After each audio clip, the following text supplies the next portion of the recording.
I think people think that you have to eat carbs to replenish carbs, but actually through the process of gluconeogenesis, not only recycling, say, lactate that you produce within the body from carbohydrates and making that back into glycogen, but you can also make new glycogen from, for example, glycerol and proteins as well. If you did 1 or 2 weeks of ketosis every couple of months or every month, for example, or even cyclical keto where you eat keto during the week and then not at the weekends, like what is the minimum dose threshold, let's just call it, for being in ketosis that's going to give you the adaptations that you're looking for? And I guess my answer to that would be, well, it depends what adaptations you're looking for. Body, mind, empowerment. Get stronger, faster, smarter, quicker, friendlier, more helpful, more driven. Everything the body needs. Control your mind. Welcome to the Body, Mind, Empowerment podcast. I'm your host, Simuland, and our guest today is Brianna Stubbs. Brianna has a PhD in metabolic physiology from the University of Oxford, and she was a professional rower for the rowing team of Great Britain. She's a 2-time champion at the World Rowing Championships. Currently, she's the leading researcher at HVM, which is a company that produces performance supplements for the ketogenic diet. Brianna, welcome to the show. Hi, it's a pleasure to be on the show.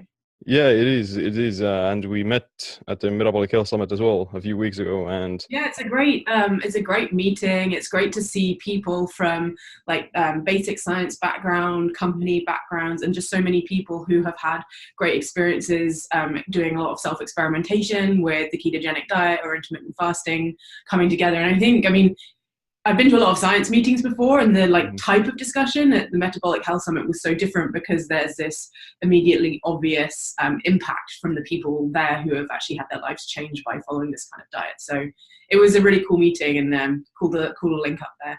yeah, it is. You actually get to meet all these people who are doing these different things, who you wouldn't, like in the real life, you wouldn't actually meet on a daily basis. So it's a cool.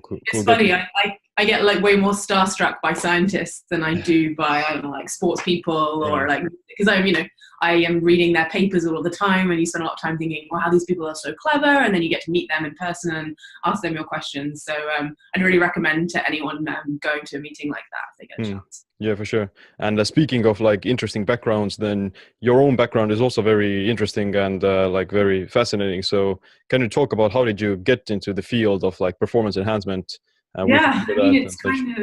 Sure. It was kind of random. I grew up, my dad was in the British military, and so he was always doing sort of crazy physical challenges. And so he was in the first ever Atlantic rowing race across from Tenerife, which is on the European side, over to Barbados, which is in the Caribbean. And that was when I was 7. So I always grew up around this kind of super adventurous and aspirational, I guess, background. And so when I was 12, my dad was applying for another ocean row, and he took me on one of his sort of practice weekends, which was across the English Channel. So when I was 12, I became the youngest person to be part of a crew that rowed across from England over to France. And that really kind of set the tone for what I went on to do throughout my teens. I got into rowing. I'd moved up from being in the British under-16 team through into the junior team and then the under-23 team. So I was always training really hard, specifically in rowing, because I guess that's what I'd grown up around. Was also pretty academic and really into science. And I guess when you're in your teens and you're like, oh, I kind of like science and I like helping people, what am I going to do? I'll be a doctor. So I actually went to Oxford University in England to study medicine. And so I was doing my course there, and I saw this kind of paper ad up in one of our notice boards, and it was advertising for rowers to come and do this performance trial. And I was doing these rowing machine tests every week anyway, and I was like, well, I might as well go and do this study and get paid to do these tests and maybe learn something new. And so that's how I first tried ketone drinks. So by that point I was interested in human physiology and what I could do to optimize my performance, but this was my first sort of exposure to ketones directly. Back at the time, this was probably in 2008, 2009, so it was still quite early for ketone, the keto diet wasn't particularly trendy. Ketone drinks were not really available on the market, and this one that I was in a study of was a ketone ester, and it was very, very bitter tasting, and they were trying to make it taste better, and they put it in like a protein shake. So it was quite thick and chocolatey, but still really bitter. And I had to drink a whole shaker full of this drink, and then about 30 minutes later, go on the rowing machine. And I remember they had 2 drinks, and you didn't know which one you were getting. And I remember after one of the tests, I did my season's best performance on this rowing machine test. And I remember being like, wow, this is kind of interesting, because you don't know at the time. Found out after the study, obviously, that was with the ketone drink. And subsequently in that study, we had someone break a world record, and a number of people set personal bests and season's best on the test where they were using the ketone drink. So my experience was fairly typical. It was kind of cool. You just felt like you were having your kind of best day. And I would do these tests week after week, and you knew when you get to halfway whether you were feeling like you were kind of like hanging on or whether you were pushing on. Mm-hmm. And I remember that day getting to halfway and just being like, wow, I've got a lot more in the tank and could just really like step up through the test. So that was a pretty cool first introduction.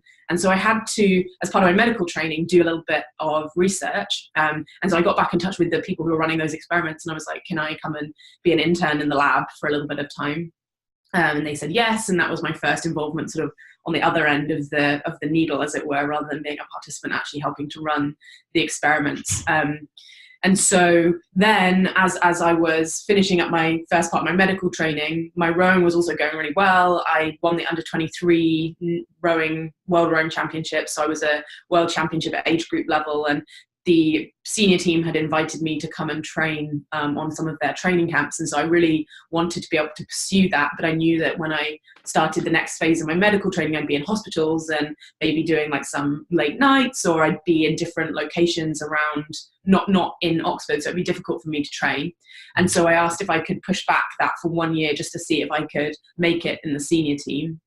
And while I was doing that, I went back to my friends at the Ketone Lab. I was like, hey, I've done this internship with you. Can I come and help you process samples and help you recruit and help you run the studies, as a part-time research assistant while I'm doing the rowing?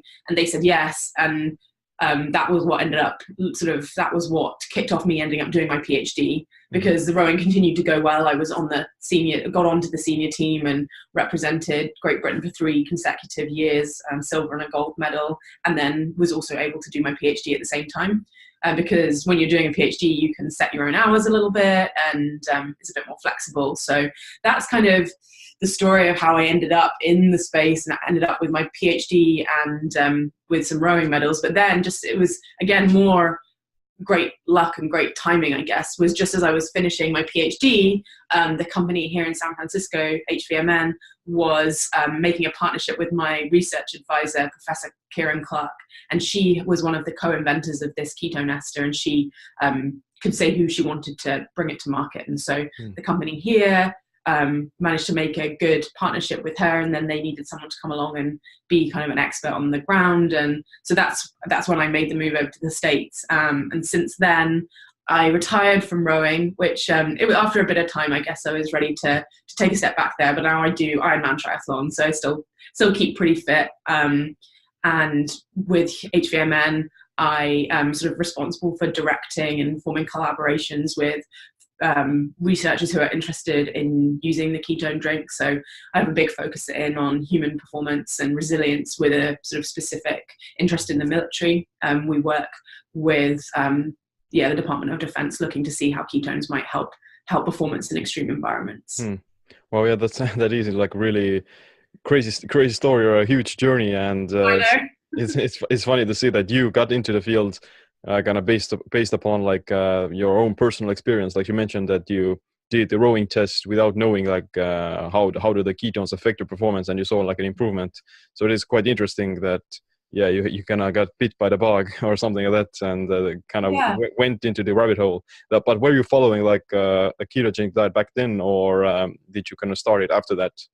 So actually, it was interesting because like I said, the ketogenic diet wasn't super in fashion then. So it was my first year at university at that stage. So I was kind of drinking, and I would sit and eat like a bag of chips as I was writing an essay. I was like I was very athletic and fit, but I wouldn't say I had the healthiest diet. I mean, I did eat healthily, but I snacked and I wasn't on a low carb diet. So I definitely didn't come at it from that background. But then in that time frame, so just as I was like studying ketones more and getting into it, I actually made a switch from being an open weight rower. So there was no no limit on how much you could weigh. And because I'm not too tall and not too strong, I decided I was going to compete at the lightweight category. So it meant that I had to be 125 pounds or 57 kilograms. And that's sort of like a good amount lighter than my natural body weight, maybe like 25 to 30 pounds or like 10 kilograms or so. Mm-hmm. And so I had to lose that weight. I had to start paying a lot more attention to what I was eating. And I would say that the problem with trying to use a ketogenic diet was that I didn't have very much control over my training program. So if you're going to go and put yourself on a ketogenic diet, you have to have time to adapt properly. Right. And it can take, 6 weeks, if you're lucky, longer and longer. I mean, I think that Dr. Volek and Dr. Finney are the world experts on this, and they say that some athletes take months and months and months to really adapt. So I never had that time. Like my season, the rowing season, every year you had to be reselected for the team. So there would be assessments every like 2 or 3 months. And so I never had the time to fully get on a ketogenic diet, but I was much, much more mindful about the timing of my carbohydrate intake and especially my actual eating windows as well. So I shifted my lunch being my main meal. I had, because I would train in the morning, so I would have breakfast and lunch and then just very small dinner and quite early as well. And then try and have a like prolonged fasting window as well from that. And then making sure that I strategically use carbohydrates around like higher, more demanding, higher intensity, more demanding sessions. But the thing is as well, if you think about a rowing races are typically between 6 to 8 minutes long. So they're quite power based and quite anaerobic. We did a lot of aerobic based training. So I would train 20 to 24 hours a week, and a lot of it was just sort of low intensity, which is kind of weird when you think that the sport itself, it's mainly about strength endurance. So it's not necessarily a type of sport that would benefit hugely from a ketogenic diet. You don't need to be able to oxidize fat too much in the same way that I do now for Ironman triathlon. So my nutrition has changed since I was rowing. But it was kind of cool because I was starving myself to be a lightweight and probably in ketosis a fair bit of the time. And I can see that now when I measure my blood ketone levels. I'm pretty, like, it doesn't take me much time of fasting to get into ketosis.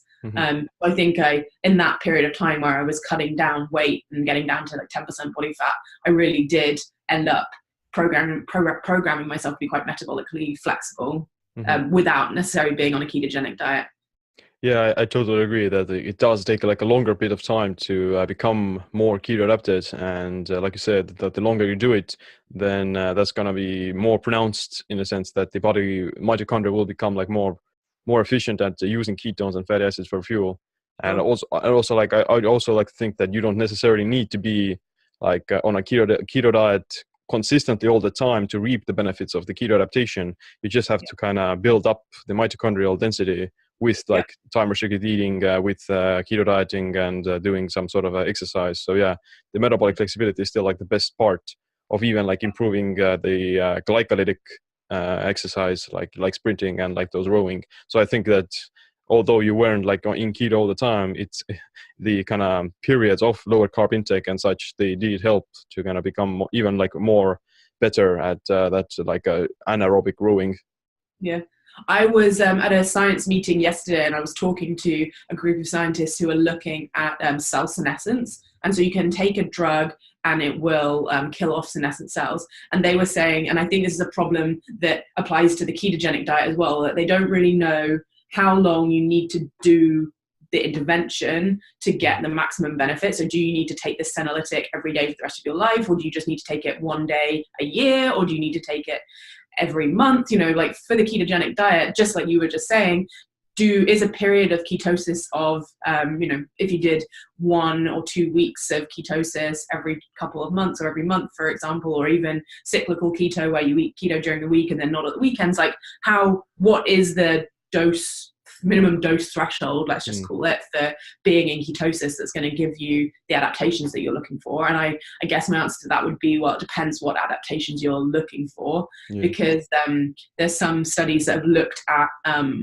muscle enzymatic activity. So this isn't mitochondrial density or anything like that. And they've shown that even in 4 days, you can make some of those big switches to fat adaptation. But that's not consistent with the more experiential evidence from a lot of athletes that say it takes much longer than that to get the adaptation. And then, as you were saying, there's mitochondrial density, there's actual changes inside the mitochondria themselves, and all of these things are going to have different time courses. But as scientists, it's difficult enough designing it or getting the field to run consistent experiments with like a real ketogenic diet, or even getting like a basic level of consistency is difficult. So if you start making the exposure different by having, I think fasting is another really interesting example of that, because there's like alternate day fasting, time restricted eating, and an alternate day fast might be on the fasting day you have 500 calories versus a water fast. There's all these different ways of doing it, and the terminology is kind of similar.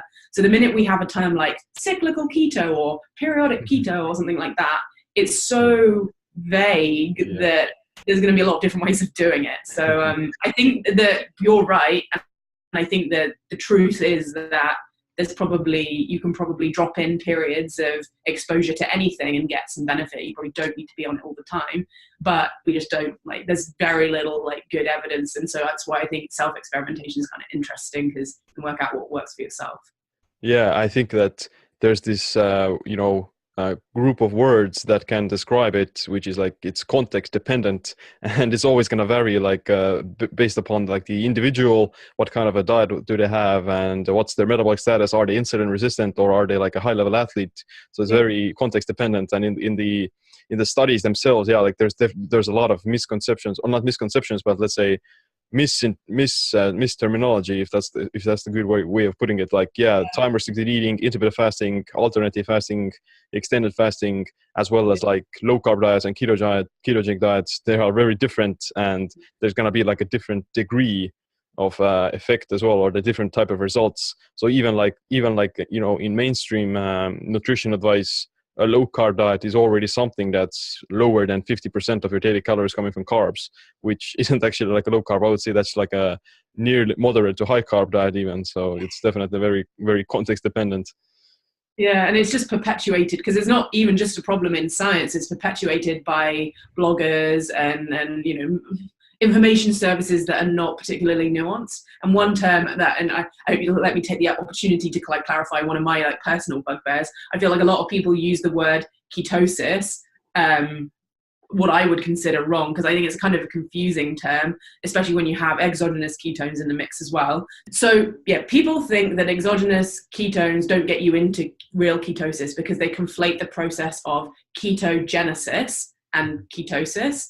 So for me, I would say exogenous ketones don't promote ketogenesis, but they do promote ketosis. And I think if you read a lot of, if you went just on the internet and typed what is ketosis, people would be like, ketosis is burning fat. And it's up until the point where you could sort of separate off those two processes. Because up until ketone drinks, you did have to be burning fat to be in ketosis, because you had to be burning fat to make ketones and raise your blood ketone levels.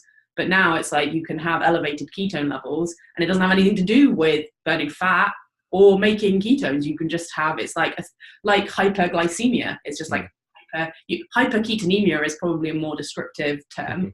But the word ketosis, it's kind of this magical state where you're, I don't know. I just think it's a very misused term, not only in the science, but also in popular media.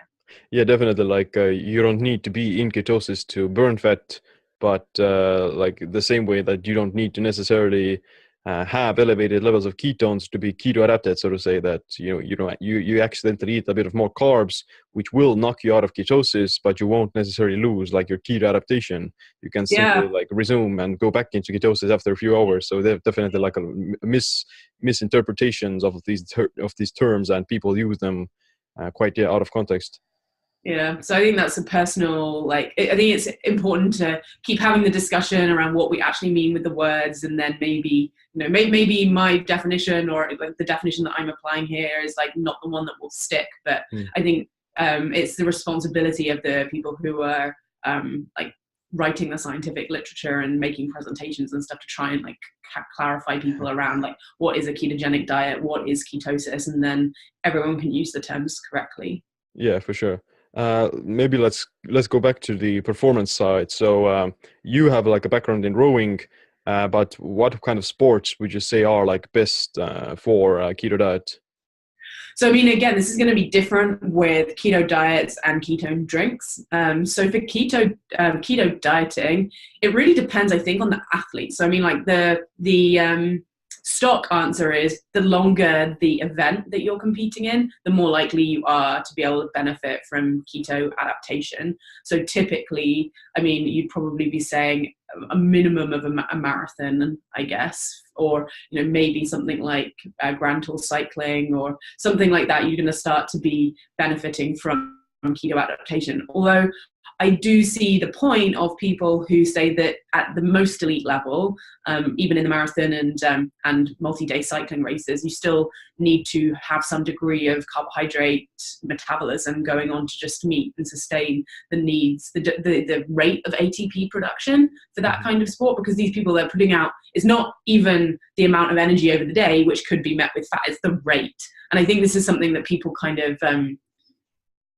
misunderstand a little bit. So if you think about the pathway of carbohydrate metabolism and versus the pathway of fat metabolism, carbohydrate metabolism is quite a lot simpler, and it can proceed in the cytoplasm as well as in the mitochondria, whereas beta oxidation and fat metabolism can only proceed in the mitochondria, and there's many steps of cleavage of fat metabolism in that process. So I think that I can see why, even just from like a pathway architecture level, that to generate ATP very quickly, which you need to do to produce a lot of watts, carbohydrates are important. But then so then this takes me back to, okay, it actually depends on the athlete, because 99.999% of people are not competing in the Tour de France or are not trying to break 2 hours on a marathon. Most people are doing, a century ride at the weekend, or trying to run a marathon in like 4 hours, or maybe people are training for trail races. It's a little bit more, it's a different level of exertion, a different level of competition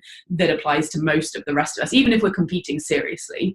So I think that for those people where the win-lose isn't going to be decided by a 100-meter like sprint to the line, and where there's not going to be these repeated absolutely maximal efforts throughout, say, the day, I think that being on a lower carbohydrate ketogenic diet and being fat adapted and keto adapted is going to be beneficial, because typically those people are also not as good at fueling. So if you look back at when Eliud Kipchoge broke the world record for the marathon recently, his nutrition was absolutely like, he had someone giving him carbs in a bottle like every, I can't remember, I don't know the exact figure, but it was the subject of some news reports afterwards, because you should go back and watch. The guy who was his bottle guy was following him on a bike, and every time he made a successful handoff, he had a little fist pump, and this great little montage of this guy being super happy. But for that race, where he probably was getting somewhere between 60 to 90 grams of carbohydrate an hour, but that was only possible because he was really diligent, taking a very good formulation of drink, and had help making sure that he get it. But most of us, when we run a marathon, we'll see a water station, maybe we'll stop, maybe we won't. They're not like at regular intervals. So for most people, optimal fueling is just not possible, or it's not practical. So in that case, being more fat adapted or having the threshold at which you're still burning fat higher is a big advantage, because you're not going to be bonking as easily. So I think if you take into consideration that most people aren't elite, that most people's during race nutrition isn't able to deliver the gold standard of, even if you try and you slam back lots of goo shots, most people don't do that right, and they'll end up with an upset stomach, and it's not, it's not ideal. So I think for most, actually the bulk of people who are competing from recreationally through to like semi-serious, fat adaptation and a lower at least periods of lower carbohydrate training, it's going to be very beneficial. And then ketone drinks are like a whole other thing altogether, because you don't have to change your diet to use them. So you tap into energy from carbs and ketones at the same time. Yeah, it's quite funny that one thing that I just thought of is that, a lot of these most professional athletes, they use these different, glucose drinks and carb gels during their events, which you can actually consider to be like a performance enhancing stimulant or something like that. And if we were to like try to rank people based upon their like athletic abilities, then you would actually want to consider the fact that they are using exogenous aids for the event, so to say, and it kind of defeats the purpose of looking at the person's natural abilities, so to say. And that's really interesting. Yeah, that can go into another rabbit hole of looking at, okay, what kind of substances do we allow in professional events to be used, and which ones do we consider like quote unquote unnatural, because everything that is outside of keto adaptation can be considered like an unnatural performance enhancing like substance. I mean, yeah, you're so right. We've got caffeine. I mean, but if you were going to be that extreme, what about water? Right. I mean, and that's very interesting, like politically as well. You know, like people like to say that like the sports drinks companies encourage people to overdrink, and actually, if you look at people who win these races, often they lose quite a lot of water during the races, and they could be classified as dehydrated, and they're still performing really well. So I mean, the idea of running a marathon with nothing, no water, no food, no fuel, that would be an interesting, very, very pure test of mental and physical ability that would be unlike anything I think has ever been seen before. Maybe we should try and like organize a race like that. Yeah, for sure. But there are like a lot of these keto adapted athletes who are doing like crazy endurance events. Like a few rowers also, like I believe like the recent ones that I heard was this British rowing team who rowed across the Atlantic, I think in like record time, and they ate like some sort of fat adapted diet. So that's like a good example of that the keto diet is really good for like ultra endurance. And also like Zach Bitter from the States, he does like a low carb keto diet most of the time, and he broke like the 100-mile record in record time, I think. And Jeff Browning, he won 200-mile races within like 2 weeks on a low carb diet as well. I think that starts to get interesting because it's not just about the fuel for the body and performance during the race. It's also about the ability to recover between races, because a lot of people feel that being on a low carb ketogenic diet is anti-inflammatory and helps with muscle recovery as well. One thing I definitely have seen is that generally older athletes seem to feel and perform better relatively on the ketogenic diet. And I think there's definitely a big unanswered question around exactly how does our metabolism change with age. And I think if you reflect on dietary guidelines, not just for the general population, but also for athletes, they tend to try and create one set of rules that applies broadly, not necessarily to everyone, but maybe in sport there's a little bit more nuance about like a power sports versus endurance sports. There is some nuance, but I don't think within that there's then nuance about age. And there's this in the UK we call it middle-age spread, but you just kind of like get fatter as you get older, like you put on weight, but stuff about your physiology and your hormones and your metabolism changes. So we should consider that maybe a ketogenic diet is actually exactly what a slightly older athlete needs, compared with a teenager who can eat all of the, like I did, sit and eat like all of this rubbish and still stay in shape. Yeah, I think that's also going to catch up, so to say, that although those athletes are chugging down those glucose gels, it's still going to be not optimal, and it's going to cause like excess inflammation in the long term. So a keto diet is definitely much more sustainable in the long term. But have you seen like some research in the power athletes and like strength sports using keto diets? It tends to focus in on optimizing body composition. So I think a lot of people who are against the ketogenic diet say that there's always a loss of power. And I would say that from the literature that I've seen, that like sometimes that's the case, but not all of the time. There's definitely been a few studies recently where power has not been compromised, and actually because of the better body composition, more fat mass loss, the power to weight is actually better in some of these athletes. So I think that, and we see a lot of athletes eating in a low carb ketogenic pattern for say CrossFit or something like that, and so I wouldn't say that the two are completely incompatible. It certainly looks that you can at least maintain power, probably improve power to weight using a ketogenic diet. Yeah, I think like you don't need like a bunch of extra. You don't need to be like on a high carb diet to do things like powerlifting or weightlifting. or even like gymnastics or those things, that because the kind of exertion, it is intense and like it is explosive, but it's not like there's not the endurance component compiled together with like what you see in CrossFit that would like require more glycolytic pathways and more glucose to be like for recovery, like faster recovery and so on. But for most people who are doing like a strength-based regular type of weightlifting, then even then they don't need like extra carbs, because they kind of they're still performing at a like a low, they're performing at a like enough rate for being able to recover by just eating like a keto diet. Yeah, I mean, I think it's interesting. The interesting point you just make is I think people think that you have to eat carbs to replenish carbs, but actually through the process of gluconeogenesis, not only are you recycling, say, lactate that you produce within the body from carbohydrates and making that back into glycogen, but you can also make new glycogen from, for example, glycerol and proteins as well.